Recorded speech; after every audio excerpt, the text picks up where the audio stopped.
Zukichi is a developer that's been releasing free-to-play shoot-'em-up games using the shoot-'em-up game engine, or game maker, out onto the internet for free. They've recently, though, started to rebuild things from the ground up and released their first game onto Steam for a couple of pound, which I gleefully paid for because this is a great game.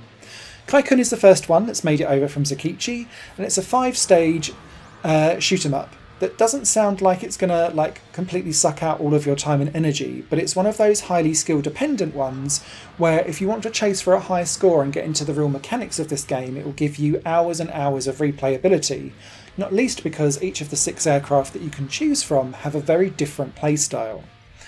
Each of these 6 aircraft have a standard shot, but they have a different type of shot when they're moving slowly. So one has like a napalm explosion, one is a wide shot, one is a short narrow one that is much more higher in damage, one has a ball that rolls around the screen taking away enemy bullets, another one's a homing attack. So they really do have very different ways and play styles, and it's not often that I'll say that a shooting up did genuinely change the way how I went about doing things, but Kaikan certainly did have that to me to some degree.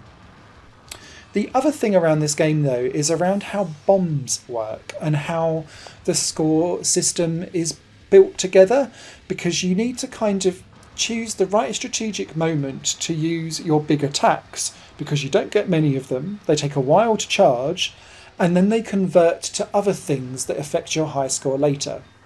This took me a while to understand whilst I was playing, so hopefully I explain this right.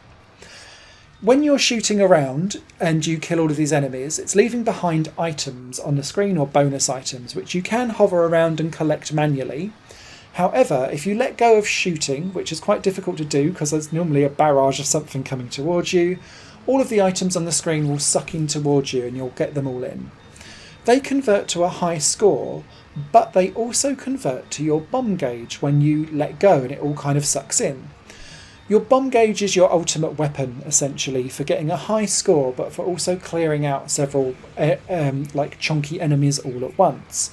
However, you can only ever have one at one time. So, you'll eventually suck up enough of the bonus items to get a bomb. It can be used as a shield, so if you do get hit whilst you've got the bomb will go, but you won't lose a life.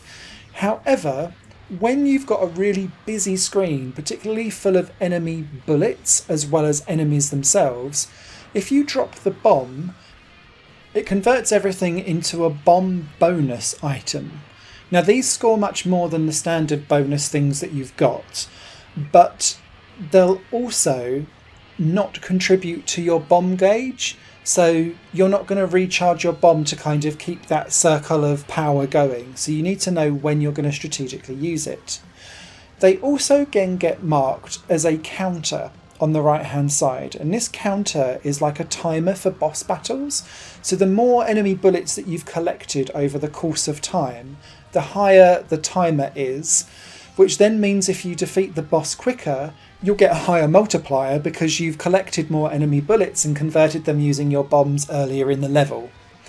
It's a weird one to get your head around. I didn't quite get it for the first few playthroughs, and then I realised that actually as I was doing all of that, it really helps boost up your score.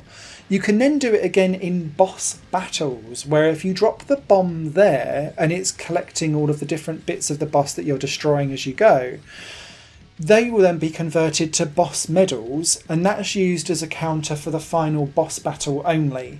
So there's different kind of layers to this if you're really want to challenge for this high score. If you just want to go in for a pure shoot 'em up though, it's there, it's accessible, you can go in and feel very powerful because you will be mowing down hundreds of enemies at a glance all at once. There's some interesting graphical effects with this game, particularly the use of motion blur when you're moving in and out of an area, or it's changing between boss and normal levels and all of that kind of stuff. But I did find the game quite easy to discern what's an enemy fire, what's my fire, what's an enemy in general, because sometimes that can be a bit messy when you've got this pixelated style of graphic. Also a big shout out to the soundtrack. I really like the hair-raising, hairspray riff rock that's going on throughout all of this. It gave me a proper early 90s vibe, which I enjoyed muchly. I don't have any kind of qualms or problems with this game at all. Yes, it's a bit limited in its scope because it's only got the 5 stages. You can practice the 5 individually, but outside of that, there's nothing else really to offer you. There isn't a Steam Online leaderboard for high scores either, which I feel is a bit of a miss. But outside of that, this is an absolutely stunning shoot 'em up for like £3. Really, when you see the other kind of stuff that's being thrown around at this type of price tier at the moment, Kaikan is a really obvious and easy recommendation, and I look forward to seeing what Sakichi does next. Higher Plane Games is part of the Higher Plane Network, a completely independent media outlet supported by people like you. The goal is to create the best possible content that cultivates a richer indie scene for games as well as music and entertainment. To find out more and to get involved, visit patreon.com/higherplane-network. Your support makes all the difference, and in return you'll gain access to bonus content and downloads. Thank you for watching.